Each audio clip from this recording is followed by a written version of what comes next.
출제된 보리가 본 천국과 지옥 제22편. 천국의 지혜로운 사람들이 단순한 사람들보다 더 영광스럽고 뛰어난 상태에 있을 것이라고 사람들은 믿고 있다. 다니엘서 12장 3절에 다음과 같은 말씀이 있기 때문이다. 지성 있는 자는 궁창의 빛과 같이 빛날 것이요 많은 사람을 의로 돌아오게 한 자는 별과 같이 영원토록 비추리라. 이 말씀에서 지성 있는 사람과 많은 사람을 의로 돌아오게 한 사람이 어떤 사람들을 의미하는지 아는 사람은 별로 없다. 일반적 견해로는 이들은 이른바 학자와 지식인, 특히 교회에서 가르치는 직분에 있고 교리와 설교에 능한 사람들을 가리키며 더욱이 많은 사람에게 신앙을 전파한 사람을 일컫는다고 믿는다. 세상에서는 그런 사람들을 지성적이라고 여긴다. 그러나 천국에서는 이 구절에 나온 지성적인 사람은 그런 사람들을 의미하지 않는다. 단 그들의 지성이 천국의 지성인 경우는 예외다. 이제 천국의 지성이 무엇인지 설명하겠다. 천국의 지성은 내적 지성이다. 이 지성은 세상에서나 천국에서의 영광이 아니라 진리 자체를 목적으로, 진리가 가장 내적으로 감동과 기쁨을 주기 때문에 진리를 사랑하는 데서 생긴다.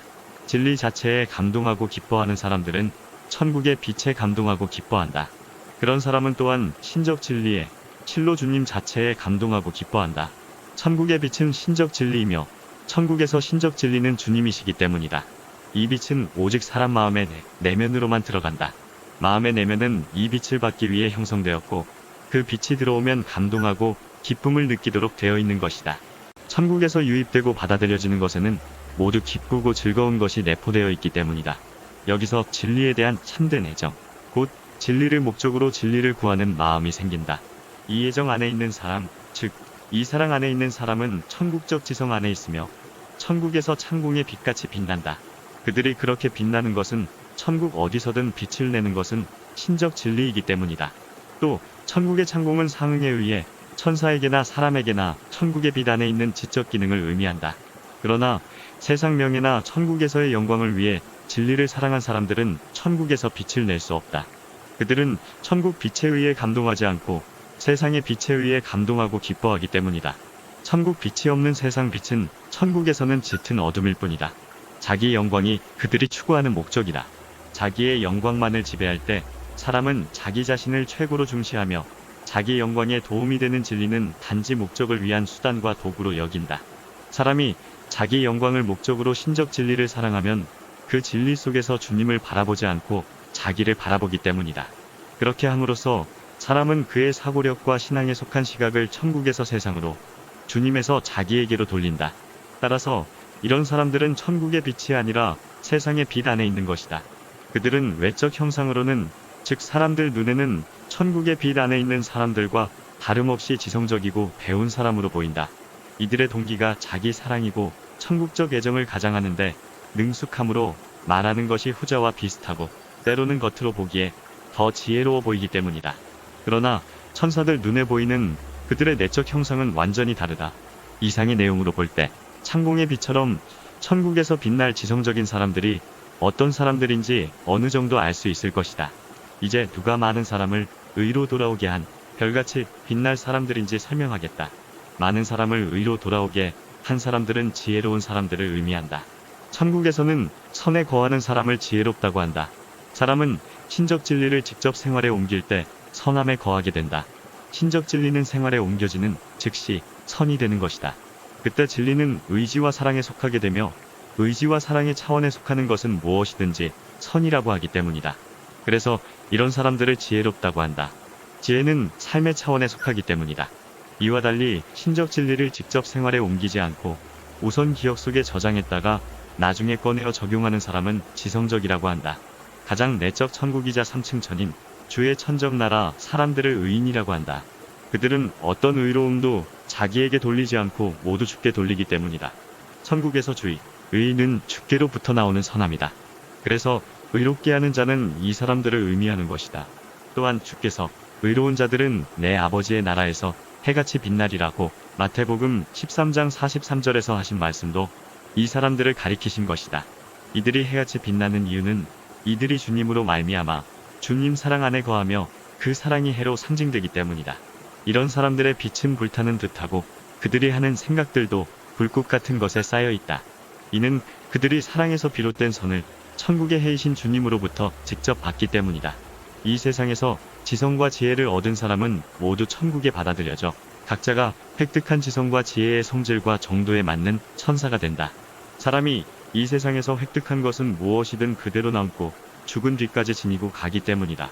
그것은 더 늘어나고 채워지지만 진리와 선에 대한 애정과 갈망의 정도를 넘지는 못한다. 그 애정과 갈망이 적은 사람은 적게 받는데 그래도 그 정도 내에서 받을 수 있는 최대한의 것을 받는다. 반면 애정과 갈망이 큰 사람은 많이 받는다. 애정과 갈망의 정도라는 것은 마치 가득 채운 용기와 같다. 용량이 큰 것은 많이, 용량이 작은 것은 조금 담아지는 것이다. 그 이유는 사람의 애정과 갈망은 사랑에서 나오고 사랑은 자신과 조화되는 것은 무엇이든지 받아들이기 때문이다. 그러므로 용량은 결국 사랑에 의해 결정된다. 다음의 주의 말씀이 의미하는 바도 그것이다. 가진 사람은 더 받아서 더욱 풍성해질 것이고 가지지 못한 사람은 가진 것마저 빼앗길 것이다. 마태복음 13장 12절. 후이되어 누르고 흔들어 넘치도록 하여 너희에게 안겨주리라. 누가복음 6장 38절. 진리와 선 자체를 목적으로 진리와 선을 사랑한 사람은 모두 천국에 간다. 따라서 많이 사랑한 사람은 지혜롭다고 하고 조금 사랑한 사람은 단순하다고 한다.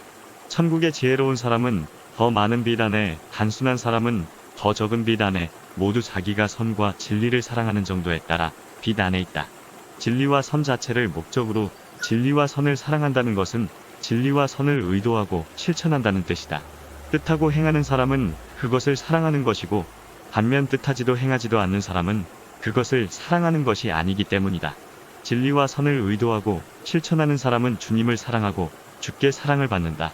진리와 선은 주님으로부터 오는 것이기 때문이다.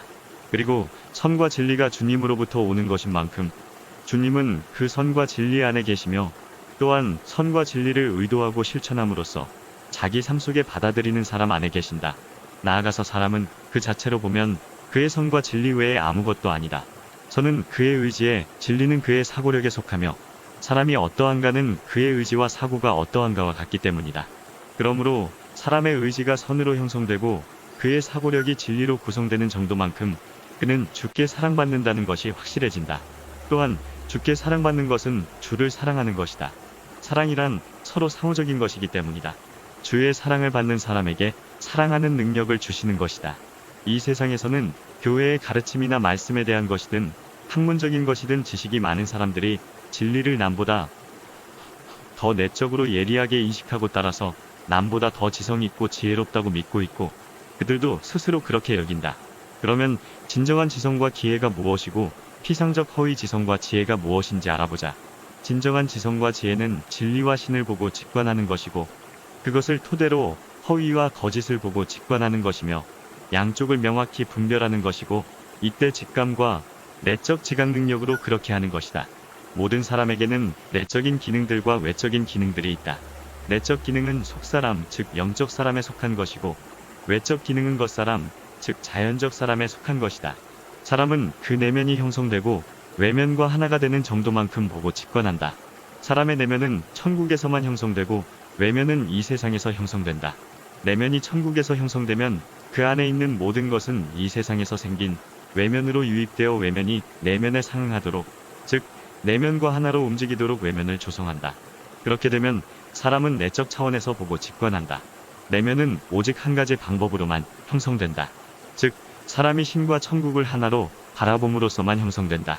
이미 말한 바와 같이 내면은 천국에서 형성되기 때문이다. 그리고 사람은 신을 믿고 또 모든 선과 진리가 그에 따라 모든 지성과 지혜가 신으로부터 온다는 것을 믿을 때 진정으로 신을 바라볼 수 있는 것이다. 또한 사람은 신의 인도에 기꺼이 따르고자 할 때 신을 믿는다. 이렇게 하는 외에 다른 어떤 방법으로도 사람의 내면은 열리지 않는다. 이런 믿음과 그에 부합되는 삶 안에 있는 사람은 지성적이고 지혜로울 수 있는 능력과 수용력이 있다. 그러나 지성적이고 지혜로워지기 위해서는 사람은 천국뿐 아니라 세상에 대한 것도 많이 배워야 한다. 천국에 대한 것은 말씀과 교회에서, 세상에 속한 것은 학문으로 배운다. 사람이 배우고 그것을 삶에 적용하는 정도만큼 사람은 지성과 지혜가 있는 것이다. 그 정도만큼 그의 사고 능력에 속한 내적 시각과 의지에 속한 내적 애정이 완벽해지기 때문이다. 이런 사람들 중 단순한 사람들은 내면이 열리긴 했으나 영적, 도덕적, 사회적, 자연적 진리들로 인한 내면의 개발은 별로 이루어지지 않은 사람들이다. 그들은 진리를 들으면 직감적으로 알지만 자체적으로 진리를 보지는 못한다. 반면에 지혜로운 사람들은 내면이 단지 열려 있을 뿐 아니라 개발된 사람들이다. 그들은 진리를 자체적으로 보고 직관한다. 위의 내용으로 미루어 볼 때 참다운 지성과 지혜가 무엇인지 알 수 있을 것이다. 오늘은 여기서 이만 줄일까 합니다. 평온하고 행복한 하루를 보내십시오. 감사합니다.